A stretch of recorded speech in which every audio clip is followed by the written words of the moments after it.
In this example, there is an error in the question.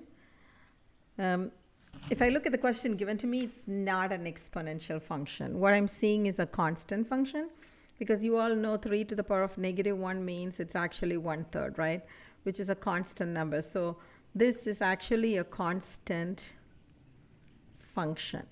But this section is our exponential function. So I think what they meant was sketch the graph of f of x equals 3 to the power of negative x. In this case, this is an exponential function.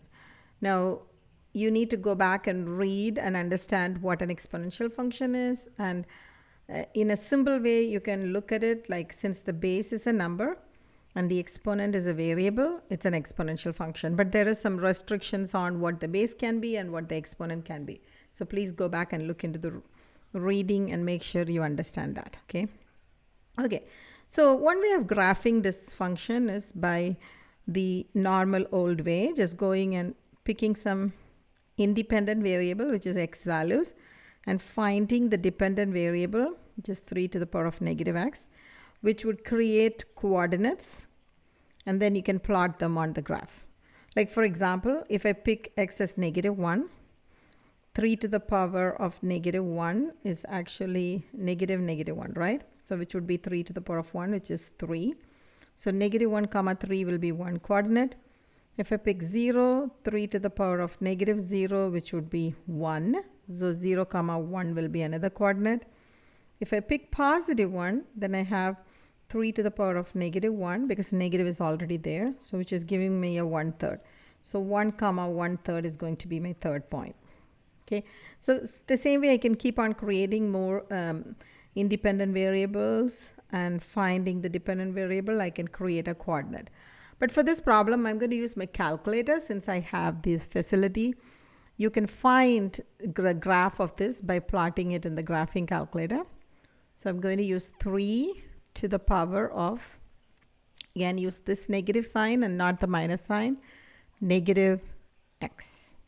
Okay, now keeping the window negative 10, 10 for x minimum, x max, and y minimum negative 10, y max 10, scales as 1. You can graph it.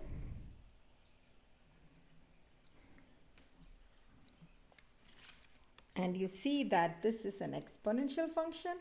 More specifically, it's a decreasing exponential function. So if I graph this, in my paper, I can call this point 0 comma 1. So we'll say label this 0 comma 1, but I will verify it by looking at the table. And by this time, I need to know that 0 comma 1 will be one of the point, because that's one of the properties of an exponential function. Okay, so this particular point has to be 0 comma 1. We can check that. Let me go to the table second and graph, which will bring me to the table. See, 0 comma 1 is a point here. And also you see, we also calculated by hand negative 1, the y value will be 3. We already have that. So when x is negative 1, my y value will be 3 somewhere here, negative 1 comma 3. And when x is 1, I'm having a very small number, like 1/3, which is like 0.333, right? So this is going to be my 1 comma 1/3. And I also know the shape of the graph, so now I can connect all these dots and graph this exponential function. Okay, now the properties of an exponential function, just go back and recap it. Now this is because my exponent is a negative number, this is a decreasing exponential function. And no matter what, whether it's increasing or decreasing, one of the properties, it's going to always have the point 0 comma 1. So this point is going to be there if there is no transformation in an increasing or a decreasing exponential function.